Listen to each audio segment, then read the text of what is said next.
Okay, I like this one a lot because we get into the actual analytical chemistry. So when we were trying to make the forensic chemistry degree program years ago, they did it just before I got here. So this degree program is about 22 years old. And, it was in the height of CSI Las Vegas. Y'all ever heard of that show? I mean, yeah, it was a pretty fun show. A little too gory for me. Their little animations and things, like they had this one stabbing. It's irrelevant, But I'm watching it and we're like, I could have done without seeing that, But it generated a lot of excitement about forensic chemistry and forensic science in general. And our majors doubled, like right away. Okay, when they made the degree plan, but they were trying to learn from mistakes in other departments. So in geology and biology and all of them, they got together to make an environmental science degree like many years before that. And they thought, well, we want them to be well-rounded. We want them to have a couple of courses in geology, a couple of courses in biology, a couple of courses in, chemistry and so on. But they didn't have a very strong advanced level set of courses. And so their majors weren't employable because they were essentially graduating sophomores, right? They were sophomores in every discipline with a few extra courses to make up the advanced hours. And so we looked at that and we thought, no, we do not want our forensic chemistry majors to be unemployable, right? Can you get a hand? So we said, let's do an analytical chemistry degree, right? So you guys, even though you get a forensic chemistry degree, like that's what's on your certificate, you're really analytical chemists. You could go into a water quality lab and do environmental chemistry. You could go into petroleum testing labs and so on. We have people that have done all of those different things. So whenever you're putting things on your resume and so on, if you're applying for something that's not a forensic one, you could say forensic chemistry degree, and you can put, advanced analytical, like that's what this is. Okay. So today we're going to be talking about the meat and potatoes of analytical chemistry, calibrating our instruments.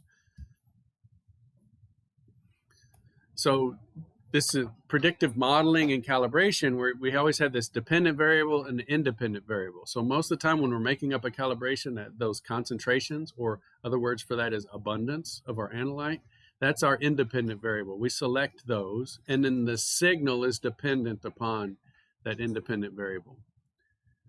We have a linear dynamic range. That's where our model is fitting the calibration to our concentrations. And we sort of talk about that in terms of orders of magnitude. Think about, we have this problem in our infrared calibration curve. A couple of my students are in here, that we have a very small linear dynamic range. Our signal tops out in infrared at about an absorbance of 3. And so our concentration range is maybe 2.5%, 3%. That window is pretty narrow. So it would be nice if we had, from say 0.5% to well, like in the Raman, we can go from 0 to 100% and still have signal that is on scale. And our Raman goes up to 80,000 units. So we have a lot, from, in the hundreds, because we're down in the noise in the hundreds, to almost 100,000. So we have 3 orders of magnitude, from 100 to 100,000 of dynamic range. So that's what we're talking about, the orders of magnitude on the y-axis, and that's the number of powers of 10 you have in the linear range. There's also a term called limit of quantitation. It's the smallest significant concentration in the linear dynamic range. There's a rule of thumb. So typically the LOQ is used as 3. No, it's 10. Sorry, LOQ is 10. 10 times S blank.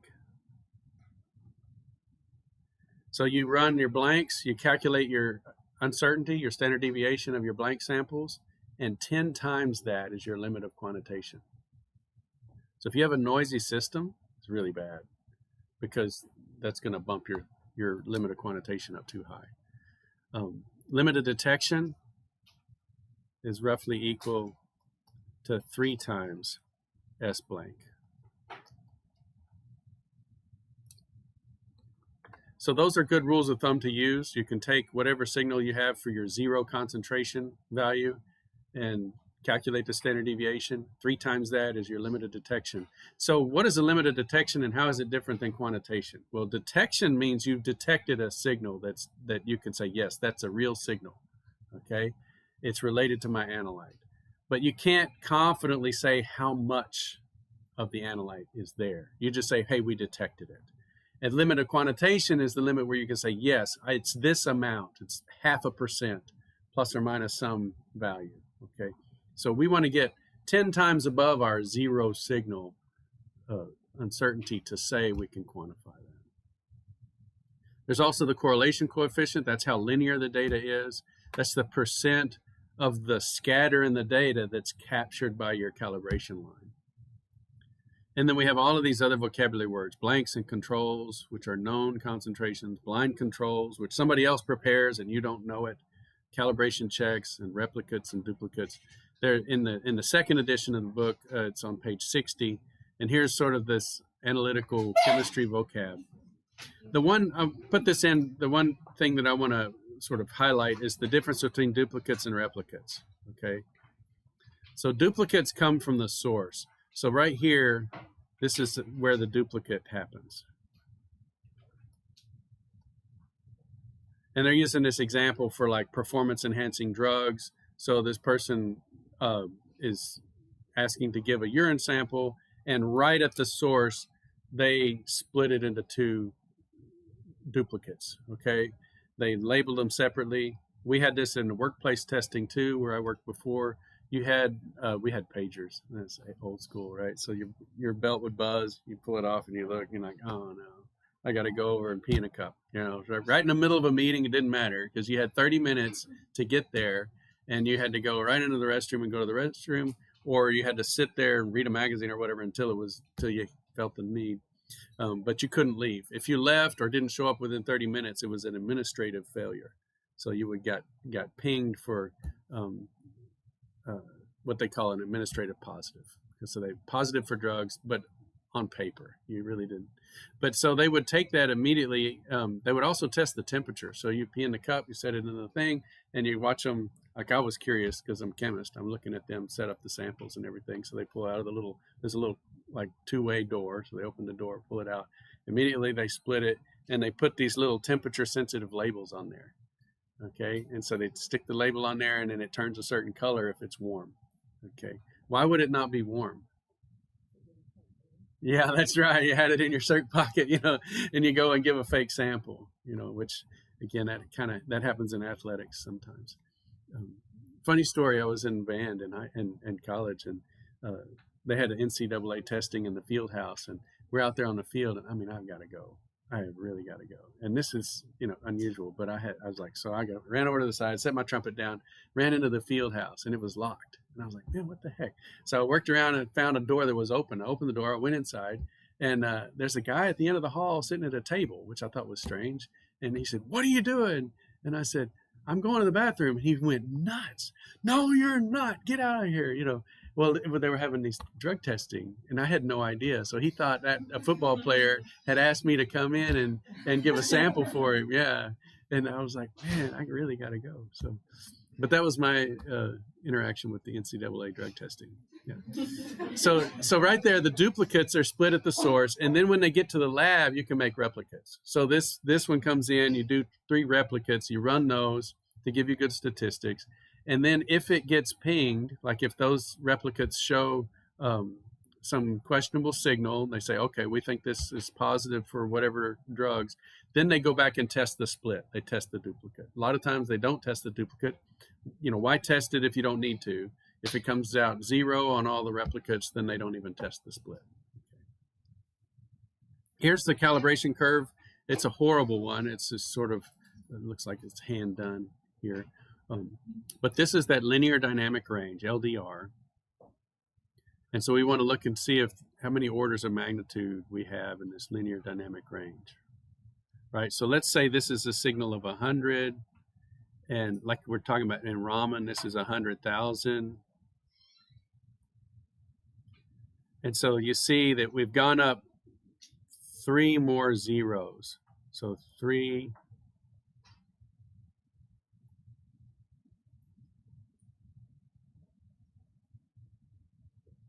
orders of magnitude. That's great.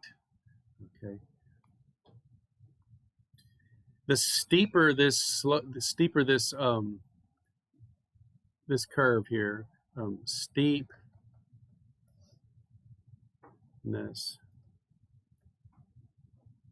equals sensitivity.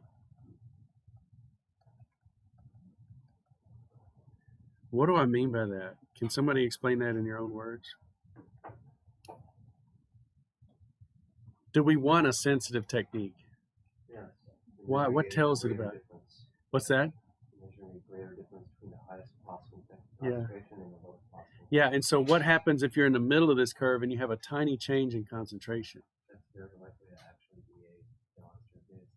But you have huge change in your signal, even with a small change in concentration. So steepness is great. It's very sensitive to slight changes in concentration.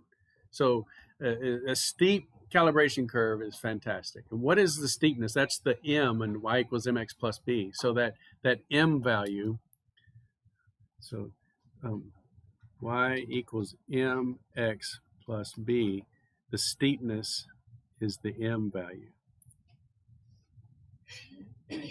So if you have a big M, that's great. And so if you're evaluating techniques and one has typically a larger M, then that's going to be the more sensitive technique. I would say every technique though will saturate. You'll get to the point where it just can't handle any more signal. Either that's the detector or the nature of the instrument, and so that's what we mean by saturation. So you've got as much signal as you can get. You can increase the concentration, but the signal does not go up, right? So it tapers off. And when you hit that saturation, you're out of the linear range. You're changing the concentration, but you're not changing the signal. So that's what we mean. You've reached the end of the linear range, and so you need to stop don't make any more concentrated samples. Now, if you have a sample that is this concentrated, and you realize that with your data, that's with your curve, it's going to get you out of that linear range, you're going to have to dilute that sample and get it down here. So you're going to have to, double the volume of that sample to cut its concentration in half. Okay, that's very easy to do. You take your samples, you make serial dilutions with them, and you get that sample down into the linear dynamic range region. A little more tricky though is if you have a sample that's down here, you've got to be able to concentrate it. So you've got to decrease the volume without changing the amount of sample in there. And so you may have to evaporate some of the matrix and concentrate the sample. But you've got to get those samples into this region where you're in the linear part of your calibration curve. And then here we're showing, this is obviously hand-drawn. That's a mess down here. Okay, but you've got the limit of quantitation, you've got the limit of detection, and down here at zero concentration is your blank. So whatever noise level you have, this is 3 SB, and this is 10 SB. Okay, where SB is your blank. Not the signal of the blank, but the uncertainty in your blank. You run 3 blanks, you calculate the standard deviation, and then you multiply by 3 for your LOD and 10 for your LOQ. Okay. So let's talk about the correlation coefficient, R squared. It's this percentage of the scatter in the data that's captured by your model. Okay, we talk about modeling the data. What is this by your model? Your model, if it's a linear model, sometimes we add a quadratic term into it, but for the most part, it's just a linear model. So our model is y equals mx plus b. So we have a slope m and an intercept b. That's our model. And so this R squared tells us what percentage of the scatter of data is captured by that simple linear model. And if it's 99.999, that's 99% of the scatter in the data is captured by that linear model. That's really great. Here are the equations for those. So if you wanted to calculate M is this sums of squares, SXY over SXX. And here are the formulas for calculating those. So it's the individual data points squared and then added together, minus all of the data points added together, then squared, divided by n. So that's SXX. And then XY, you have X times Y. So this would be the signal column times the concentration column. And then the signal column added together and the concentration column added together times each other divided by n. That gives you SXY. So with that we can calculate B. And then, with M. And then once we know M, we have our average Y value, our average X value, and then M, and then we can solve for B. So we can solve for M and B, and then we can also solve for R squared, which is the ratios of these different sums of squares. So you could do all of this by hand in Excel if you wanted to. Now, when would that be a situation that you'd want to do? For our data in the infrared, we were using toluene as a solvent, and we were trying to detect paraffin. Well, both of those are organic compounds, so they're going to have signals in the infrared. Which peak at different concentrations of paraffin oil is related to the paraffin oil, and which peak is related to toluene? So we put all of these formulas in on every row of the infrared spectrum. And so we calculated with our different concentrations of paraffin oil across the top, we calculated M, B, and R squared for every wavelength in the spectrum. And then we copied that down. So we did like 3,000 least squares analyses. And then we plotted R squared, and R squared went to 1 at certain places in the spectrum, telling us that's where the paraffin oil peak is, and all the other stuff is toluene. So even in the fingerprint region, we were able to find those tiny little peaks that were related to paraffin oil that were not related to toluene. And it allowed us to pick a wavelength that would give us a good response, a good linear response. So that's a situation where you might want to calculate it yourself. To do a trend line times 4,000, chart it? No, you don't want to do that. You want to just have it calculate all of those and then plot the whole spectrum. Okay, so let's look at some calibration examples. And so this scenario is that we have 125 parts per billion cocaine in blood. And so we're trying to develop a technique where we could analyze a blood sample for cocaine. So there's 3 different ways we're going to analyze this. We're going to use external standards. That's the simple calibration method you used in CHEM and quant and instrumental analysis. I'm impressed with our instrumental analysis course because you talk also about standard additions and internal standards. So here's an internal standard. We're going to have some data on that. We're going to use a different standard to provide a ratio signal.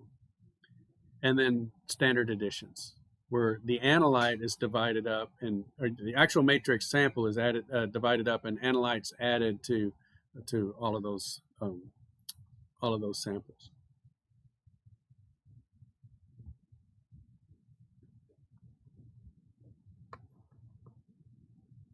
So we'll see today that the problem with external standards is matrix effects, and internal standards, external standards has problems with matrix effects and individual analyses, like sample-to-sample variation. Internal standards gets rid of the sample-to-sample variation, but may not get rid of the matrix effects, and then the standard additions gets rid of all of those. Okay. So let's go through our scenario. For the external standards method, this analysis of 125 parts per billion cocaine in blood. Again, this is the first calibration method you learn, and to use it, you must have minimal matrix effects. So what is the matrix? Do y'all know what I'm talking about? It's not the movie Matrix. Okay. Everything besides the analyte. We're talking about blood. That is a complex matrix. You've got all those, the cells may have been disrupted. Maybe you homogenized it with the like little mini blenders that destroy all of the cellular material, but you still have all of the compounds that made up the cell membranes and the organelles and everything like that. That is not the same as an organic solvent. So the sample is blood. The external standards are various amounts of cocaine in an organic solvent like acetonitrile. Big mismatch in the matrix. Aqueous solution, fats, oils, proteins, DNA, RNA, all of that stuff in the blood, plus cocaine. And the external standards are just cocaine dissolved in acetonitrile. So the organic solvent is not blood. This may cause problems. So let's look at it. Here's our calibration curve. It looks beautiful. I mean, we got parts per billion cocaine here. Ran 5 samples, or 5 standards. We have a good R squared, so 0.999. Pretty sensitive technique. 416 is our M. So we have our parts per billion cocaine put in. This is the peak area. So this is a chromatographic technique. So we're looking at the integrated peak area for our signal. And remember why this is not good enough. Well, you tell me, what's wrong with just doing a trend line and using that equation? We don't know the uncertainty. So we have M plus or minus what? We don't know. And then so that's the main point. The other point is we don't have the p-values for M and B. So we're not sure if they're reliable or not, or statistically significant. So there's 2 questions that we have to answer that we can't answer with just a trend line. So we have to do the linear regression. So this part right here, this ANOVA table, comes from the linear regression.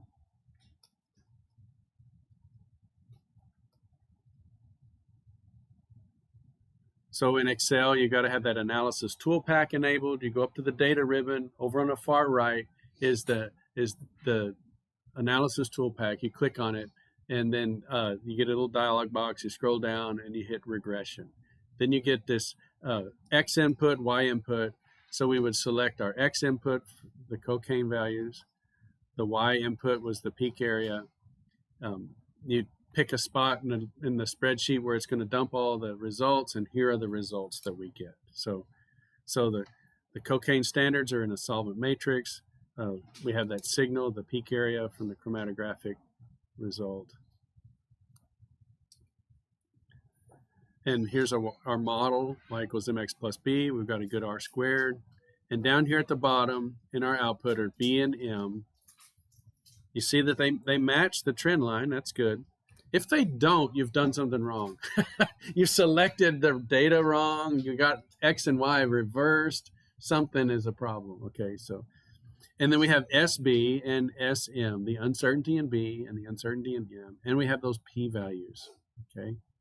So the p-value is the probability that the null hypothesis is true. So what is our null hypothesis? Is it in your notes? I don't know if I think I've left a lot of stuff blank for you. What does it say? It's blank? Okay, good. So what is our null hypothesis for M and B?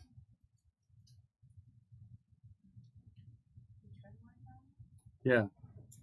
Our null hypothesis should be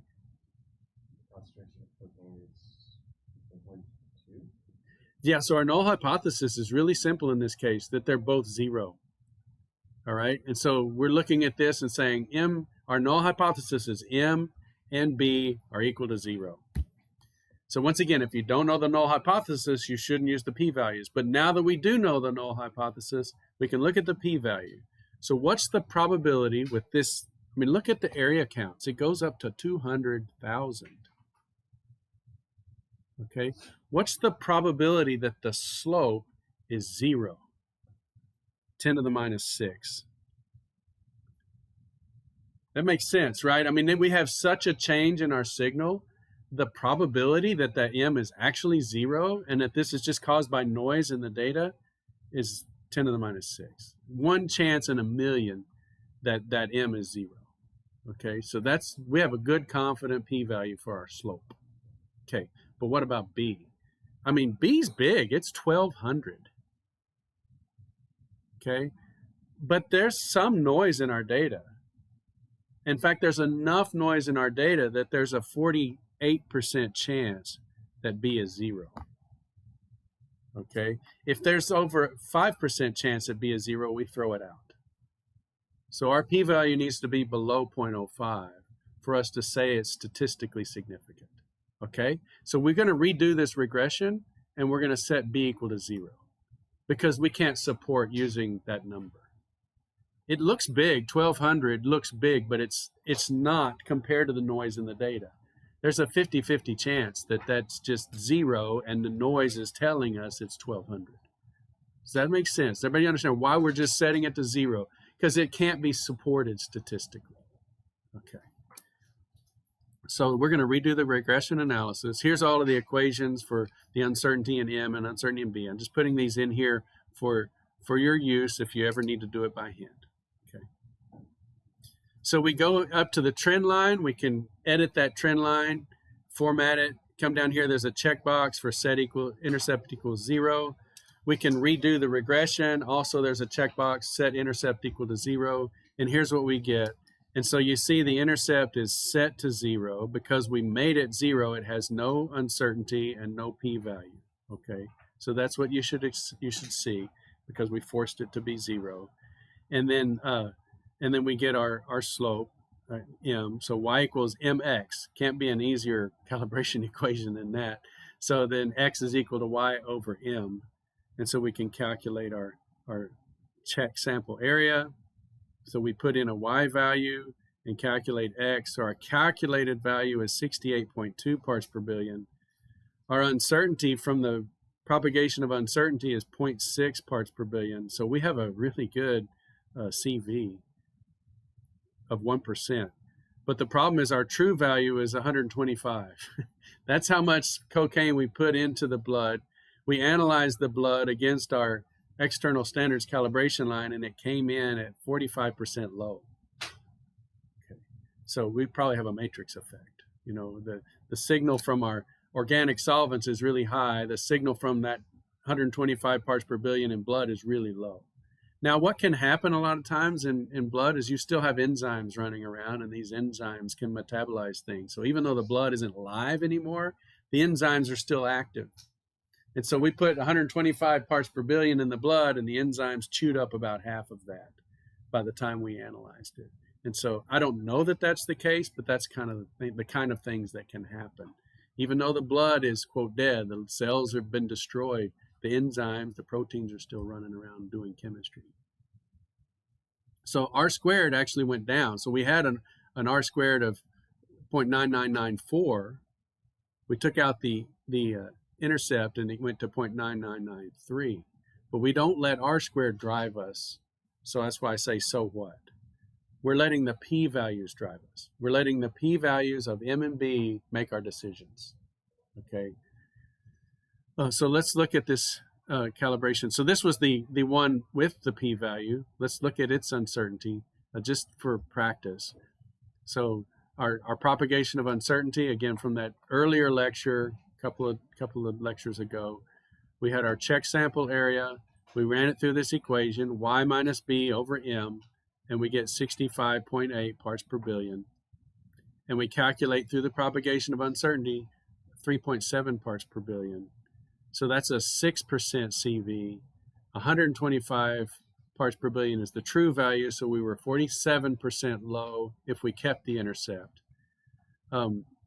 Without the intercept, look at what happened to our precision. Our precision dropped to 0.6 parts per billion, or 1% coefficient of variation, and we're only 45% low. So eliminating that useless intercept improved our uncertainty a lot. It was 6% uncertainty, and if we kept B, we got rid of B, and our uncertainty went to 1%. That's fantastic. So we got the wrong answer, but we're really sure about it, like in terms of the precision. We really know that our signal is 68.2 parts per billion, plus a really small amount. So, but there's something to that, right? We improved our precision by eliminating that B value. Clearly, we have a matrix issue. Let's look also at the sample-to-sample variation using an internal standard. So here's our internal standard method. Blood versus organic solvent is a matrix mismatch. A standard is added to the analysis aliquots. That's a standard that's not cocaine to provide a ratio signal. So this requires a selective instrument that can simultaneously measure the analyte and the internal standard. And chromatography is perfect for that, right? You pick a standard, an internal standard that comes out at a different retention time. Then you take the integrated areas for both and divide one by the other. Now, the internal standard would be the same amount added to every sample of cocaine. So here we have a data table that's expanded. We have the parts per billion cocaine and its peak area. And then we use xylocaine. Notice we put the same amount into every standard, and we get the peak area. So I think from this uncertainty in these peak areas right here, that this person must be doing manual injections because they're changing in the second significant figure. So they have quite a bit of sample to sample variation because they're having to stick in the sample and hit go at the same time. And they have to plunge the plunger in. So they break the septum, plunge the plunger, and hit start. And that is causing a lot of this issue. So when we take the ratio of cocaine signal to the standard signal and plot that versus parts per billion cocaine, look at this. We've got a better R squared. Now, our M doesn't look very big at all, but it's still a very good analysis. So notice that sample to sample variability. So here's our ratio signal equation. We've got our check sample area, our internal standard area. So we put that same internal standard into our blood analysis. We check, we get these signals. We have our area ratio.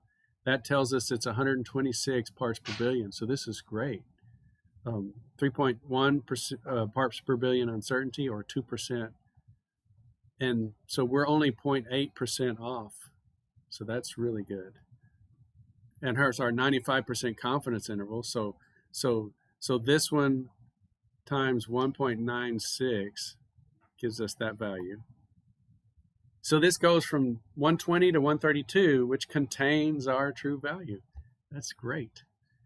Does anybody see a problem on this page anywhere? Yes. Our B stinks. Okay, so once again, we need to get rid of that intercept.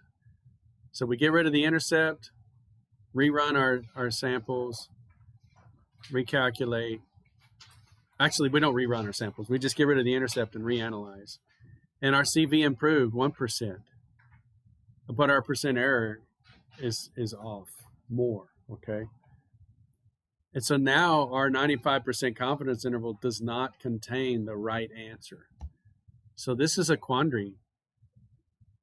You know, eliminating this useless intercept improved our uncertainty. So it made our CV better. So we like that.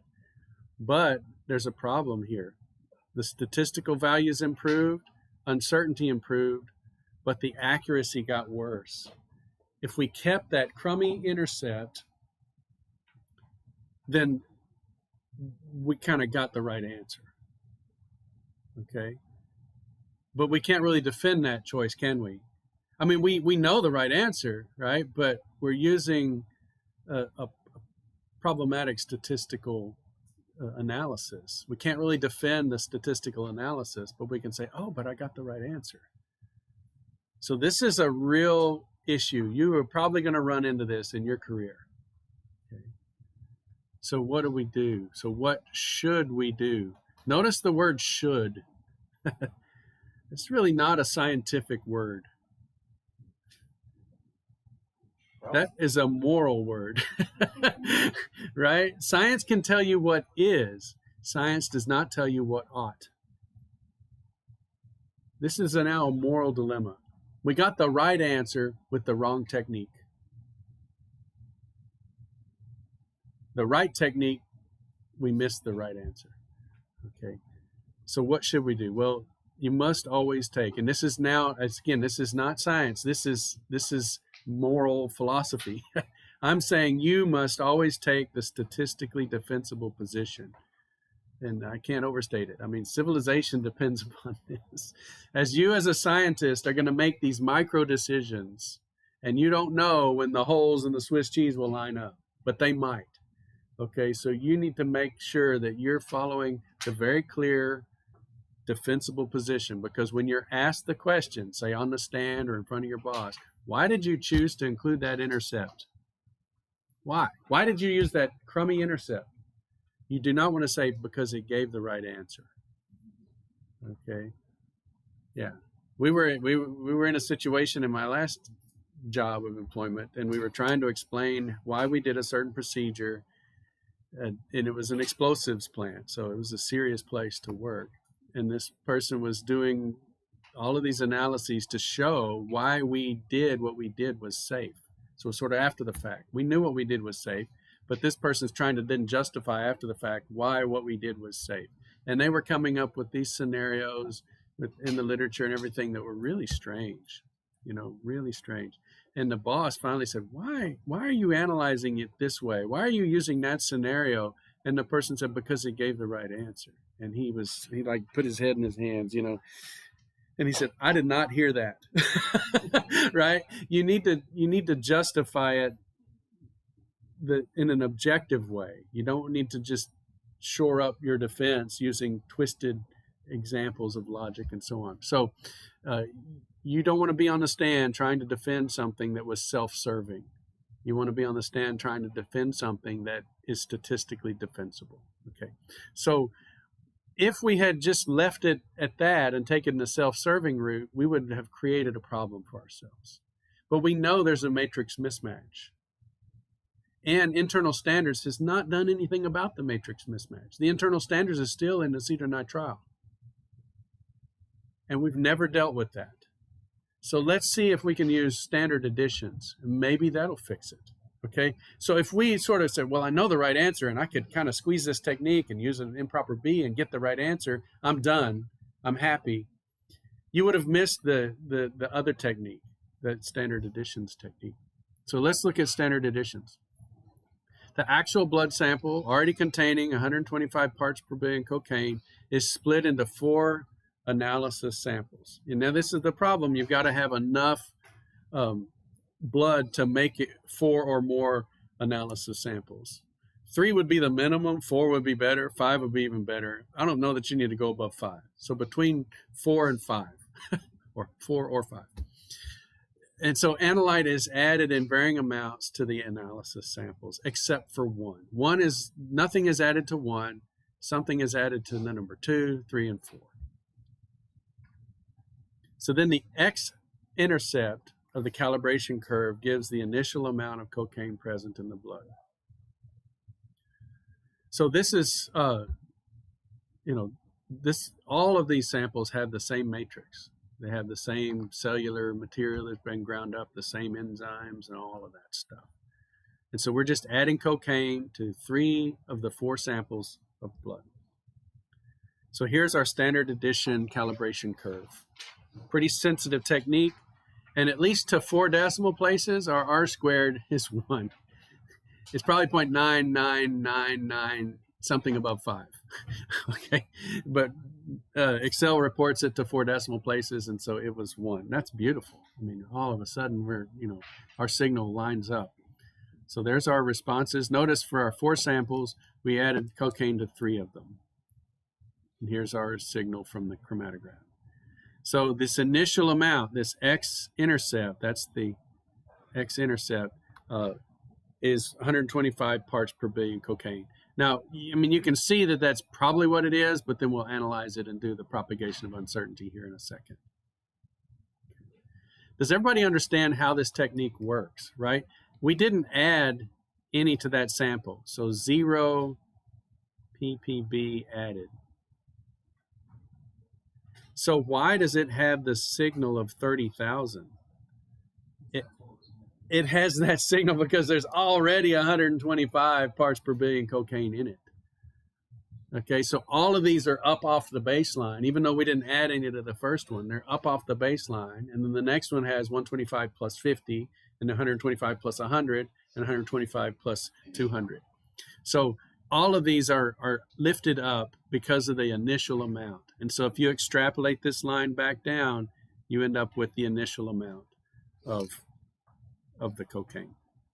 So what is that initial amount? So what we're doing is we're setting y equal to 0. So we have 0 equals mx plus b. And so we end up bringing b to the other side. So we have minus b over m equals x. So that's our x-intercept.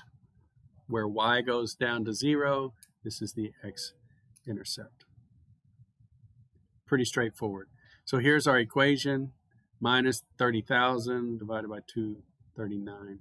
Here's our p-values from the ANOVA output. Yeah, we've got a good b now, and we've got a good m. Yeah, so one chance in a million that the null hypothesis is true. Okay, so our calculated parts per billion from our x-intercept is 125.42 parts per billion, and our uncertainty from the propagation of uncertainty of that equation is 0.23 parts per billion.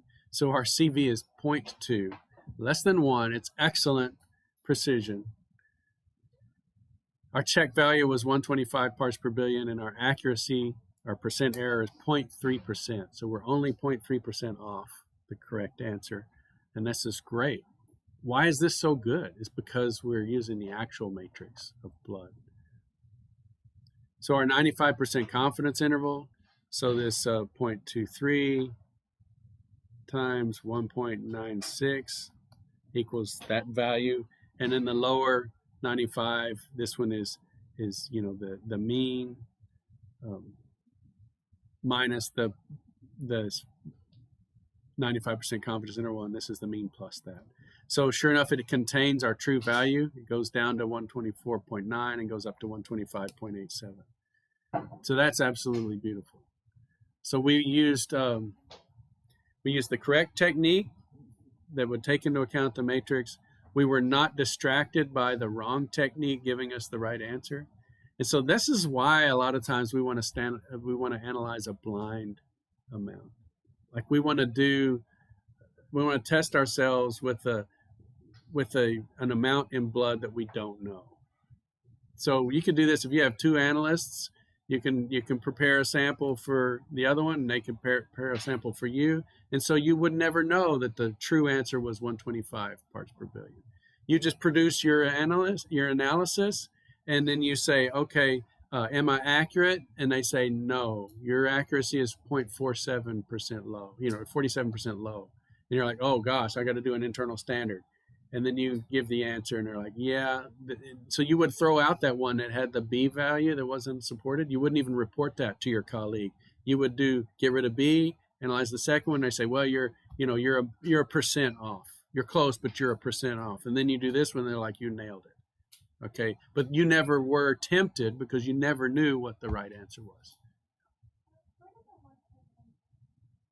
That's that Z value for the 95% confidence interval. So because it's 95%, Z is equal to 1.96. So if you go back to the lecture where I talk about the Gaussian distribution and the various the areas under that curve, plus or minus 1 standard deviation is 68% confidence interval. Plus or minus 2 standard deviations is like 95.7 or something like that. And so 1.96 is exactly 95%. So that's why we use 1.96 instead of 2. Okay. So we're just taking that 0.23, it's close to 2, and getting the 0.46. And then this one is mu plus, or actually the one on the left is minus Z sigma, and this one is mu plus Z sigma.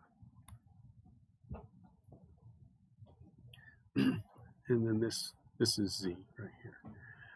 Now for your control charts, you're going to have instead of 1.96, you're going to use 2. I mean, I guess you could use 1.96, but I just have plus or minus 1 sigma for the watch limits, and plus or minus 2 sigma for the action limits. Okay, that's just what the instructions are. So, I mean, I guess I'll leave it like that instead of changing it, but it's simple. So you're going to have those action limits on your control charts. The watch limits are saying, wow, we're getting pretty far away from the mean. We're not going to take any action yet, but if it stays there, then we're going to, eventually you might say we should take action.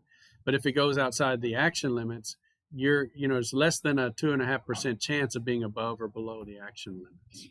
And so you're going to say that's a special cause. Something happened that's not random. And so then you would take action. And in our control chart, the action is just to go explore what happened. Like if you're tracking currency and all of a sudden it's out of control, then you go into Yahoo News or something and you look up what's happening with the currency exchange.